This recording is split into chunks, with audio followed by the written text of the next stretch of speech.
The Prince of Asenath is a slender, sharp-featured man, attired in the finest silks, which glide soundlessly along the floor as he walks. His delicacy and refined appetites are well known, as are the rumours of the less appealing qualities. Appealing. His is not a warm face. Wow, this girl is really judgmental who I'm playing. No pissing around with her. The narrow eyes, the elegant nose, the thin lips all seem crafted for expressions of cruelty. I am not a flighty scullion to believe everything I hear. I find it entirely likely that his is appearance, which gives rise to such tale, and not any actions the prince has taken. Still, I would be cautious if I found myself alone with him. Yeah, sexual predator. Approaching the princess, he bows with his hands at his sides. Gracious Highness, you do me much honour with your invitation. I only hope my humble gifts can convey my gratitude. He snaps his finger, and a servant rushes forward to present the princess with bundles of blue and purple silk. You are very kind, Prince Nazagi. Be welcome. Prince Nazagi bows a second time, then steps backward, retreating without even turning his back to the princess. And then it is our turn. His Royal Highness, the Prince Oscar! Wait, that... Oh, okay. I just kind of assumed the people before, those are their surnames, but no, Nazagi is the first name, apparently. Oh dear. He may not be the most elegant man in the room, but Oscar is a prince nonetheless. Wow. That's trying to follow something bad with something good, but not quite managing it. He walks with confidence, then presses his hand to his chest and bows with one foot sliding respectively back. Your Highness, I thank you for granting me the opportunity to meet you and convey my good wishes in person. I bring you the gift of a flower that will never fade. Fade.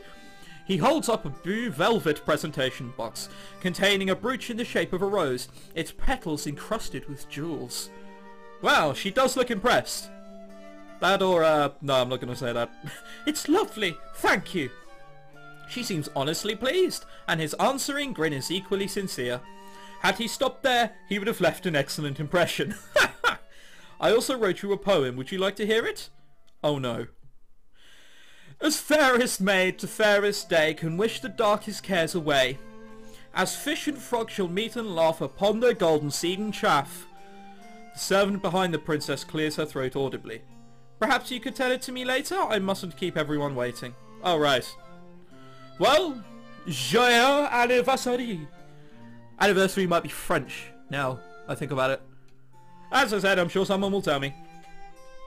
If it is French, that's sad and rather upsetting.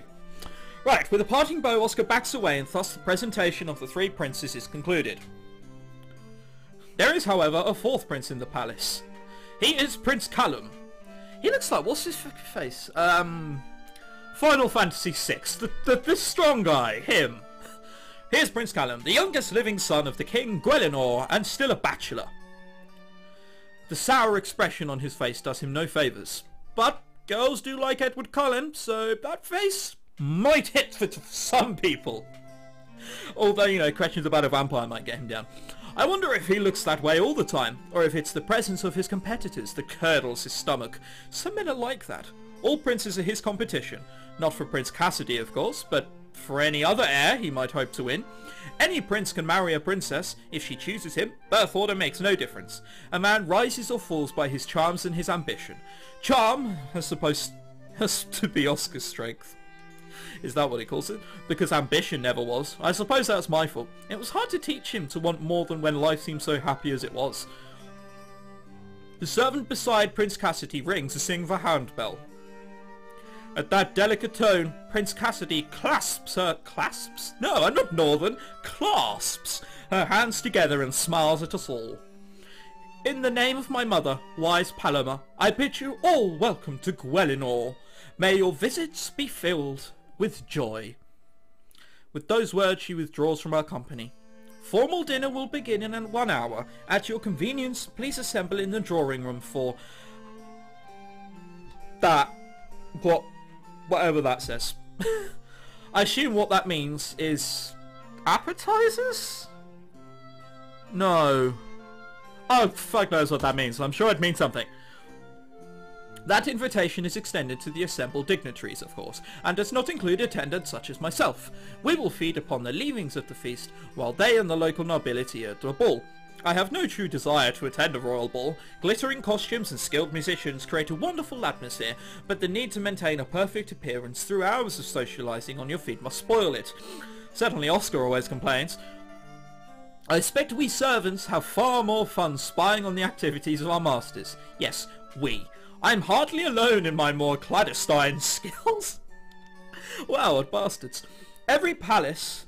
Bastards? I usually say bastard, that's weird. Okay, let's continue anyway. Every palace has its secrets, and people whose role it is to find them, or bury them. Every noble needs tasks done on the quiet now and then, and some treasures are more closely guarded than sweets in a cellar. Oh dear. As the gathering dissolves, Oscar touches my arm and takes me aside. Well, what did you think? Did she like me? She appears to like everyone. Be serious. In terms of gifts, she clearly had more interest in the jewellery and the perfume than in the silk. But what did she think of me? That you're young and impetuous and don't know when to stop talking. I expect. And that your poetry is terrible. Well, the poetry is better than anything I could make up. No, that's what you think. That's what everyone thinks, because it's true. So, you think she doesn't like me? I didn't say that. She's new at this too. She's young, she's lonely, and her manners aren't perfectly polished. You should talk to her tonight. You might make good friends. Right, the ball. There's something I should tell you. You changed your mind about the shoes? I am sure that's what it is. Come on, you're not that stupid. No, the shoes are fine. It's... In my valise, there's a red scroll case. There's a letter inside. The letter is for you. What? Why would he be carrying a letter for me? Who would it be from? I don't have any other close connections. It's an admission of love, or an admission of, look, now I've got more important things to do. If you could just turn over and die, that'd be brilliant. Right, my family, they see me once a year to ensure I haven't lost my position or disgraced my upbringing. And other than that, they barely seem to remember that I exist. I can't see them sending my praises or asking for favours. What if some ill fate did befall my sister? What if they want me to give up my place and go back to them as if nothing had ever happened? I'd have to go, it's my duty, but don't look so worried. That's easy for him to say. It's just read it, alright? Look, he's rather impetuous, as we know, and the fact that he keeps looking to the side as he tells me that makes me to believe it's an admission of love. And it won't be, because that would make me look good, and I never do that. Right, he wants my reassurance, so I'd better give it to him. After all, this could be nothing, and I don't want to distract him from his performance tonight. Alright, good. I'll see you later tonight. Now he's the one looking worried. Relax, you're doing fine. Go and have a good time. But not too good, right? Try not to cause an international incident, my lord. There's no use trying to sound formal when you're scolding me. Yes, my lord. Now that's no fun. No, my lord. He sighs and shakes his head. All right, I'm going. I don't answer him, but merely nod my head. At least, he turns away to follow the others. I'm on my own. Oh dear. I took a roundabout route back to our assigned quarters, scouting my environment while never straying far enough out of bounds to attract attention. I wasn't looking for anything in particular, it's simply a habit. Learn your way around when you don't need to, so that the knowledge is there when it becomes useful. It's only a coincidence that it allows me to put off reading a letter, right? I can almost make myself believe that. No, it's just a terrible excuse. Oscar told me not to worry, which in itself probably means that I should. If he can say such a thing, he must know what the letter is. Not my family summoning me home. If he knew something like that, he would have wanted to talk to me about it earlier, I'm sure. He wouldn't keep that hidden. Perhaps it's not from my family, but from his. A secret assignment to be performed in Guelenor. Yeah, he wouldn't have read it. It would have been directly done from then if it was his parents, surely. Ah, well, quickest begun is soonest done.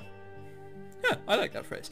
I open a valise and carefully lift out folded items of clothing until I discover a cylinder of red leather. It has a more solid heft than I expected. Either the leather is very thick indeed, or there is something more than a letter inside. I unbuckle the cap and shake out an unsealed roll of parchment and a little blue velvet box. What is this? The music's gone sinister. Is it someone saying that to poison yourself, maybe? I open the box to find another piece of jewellery. though a far cry from the sparkling fantasy offered from Princess Cassidy. It's a pendant, a polished stone wrapped in wire. Its colour a warm honey gold speckled with light, but why is it here? I suppose I ought to read the letter. Oh dear. Yeah. Yeah, there we are. Right, I was just reading that. I probably should read it out loud. Right. My dearest Maddie, I've been wanting to tell you how I feel, but every time I try, you turn me aside or laugh it away. I would write you a poem, but I know you hate my poetry, so I'll say it simply. I love you. I know that you can never return my affections. You still think of me as a child with his hand caught in a cookie jar. How'd you even do that? A little boy who didn't even come up to your chin. I get older, but so do you, and I can't ever catch up. I'm telling you this because it's true and not because I expect you to do anything about it. That's why I'm writing it down instead of telling you it in person. Is he going to tell me a poem anyway? I don't want to embarrass you or make you have to answer. I would never want you to pretend to love me. All I want is you to know how I feel. Please wear my token to show that you understand, and I will never mention it again. I want to know that you know and that you don't hate me. That's all. You want me to be a good prince and win a royal bride, so I'll do it, but I'm doing it for you. Yours, Oscar. See, and who said romance was dead? The letter goes blurry as my eyes sting with moisture. Oh, Oscar, do you really think it's just because you're younger than I am? I doubt he's that stupid. He's a prince, the son of a king. He's been raised in luxury and trained to govern and inspire. I am a servant with no land, no fortune, no inheritance at all. What would he have if he married me? Whatever gift his family saw fit to hand out, if they didn't disown him on the spot and then nothing. My employment would be by necessity be terminated, and we would be turned out into the town to support ourselves. A fool's paradise soon crumbled to dust. What would we do? Neither he or I have ever been trained in a profession. Where would we live? We wouldn't have so much of a roof over our heads. It doesn't matter how I feel about him, or how he feels about me. It can't happen. I wouldn't do that to him. He's wrong to think I didn't know. Of course I knew. All the more reason for me to keep my own emotions under control. Ah, so she fancies him too. Ah, see? The plot thickens. Practically, from my own cradle, I was trained in self-control. My emotions, my reactions, even my face. Never to flinch, never to cry, never to say what I wanted or have any wants beyond doing what my parents told me to. I was supposed to sit quietly in the background until I was needed. Eventually, I suppose, I would have lived in my own sister's house as a poor relation and unpaid housekeeper and never had a life of my own. My little rebellion, my misadventure, came as a shock to my parents, who had thought me so obedient. But even out of their care, I am still the daughter they raised. It remains my nature to be cautious and quiet and restrained, no matter what I feel inside. Oh dear. You know what, she doesn't sound like the most happiest person going. That's just a thought.